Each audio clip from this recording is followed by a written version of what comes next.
best and easiest way to get lots of colour in your garden is to grow flowers and have them in containers that you can move in when they're looking at their best and then put them away while they're recovering or getting ready for the next show. I mean, you can grow flowers in just about anything. Look at some of these creative containers. Or you can put them into something like this self-watering pot, and that will help stop the flowers from drying out between waterings. It does help though to know where they like to grow and what time of the year to grow them. For example, things like marigolds and petunias and, say, sunflowers always prefer the warmer weather, whereas pansies and poppies grow better when it's a little bit cooler. So have a look at the Yates website because it's got a guide to when to sow seeds and when to plant. That's yates.com.au, or consult your trusty Yates garden guide. Most flowers like to be in a fairly sunny spot, although you will get a couple like the impatiens in the summertime and the polyanthus for the winter that will grow in a slightly shaded spot.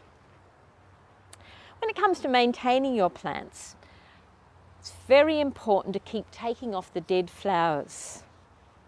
With these pansies, for example, if you keep removing the dead flowers and not letting them go to seed, you'll find that they'll go on flowering for months. They'll look a lot better too. Feed them fairly regularly with some Thrive flower and fruit because it's been formulated to promote further flowering. And watch out for things like snails, don't forget the blitzen.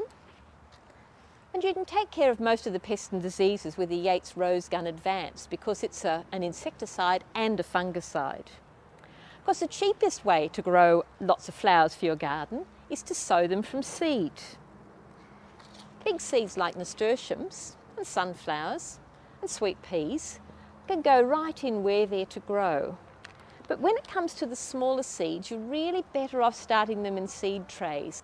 So all you need to do here is shake the seeds over the surface, press them in.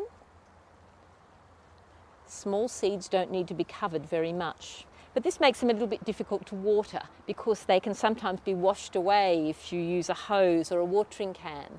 So I'd recommend to water them, you either put them in a container like this with some water in the base and wait till the water glistens up and you see it on the top of the mix and then drain it. Or water with a soft, gentle mist sprayer like this. Of course, you don't want the top to dry out, so to prevent that, either cover with a bit of plastic wrap or put your seed tray into one of these Yates mini greenhouses. These are really clever because they've got the air vents on the top and on the sides.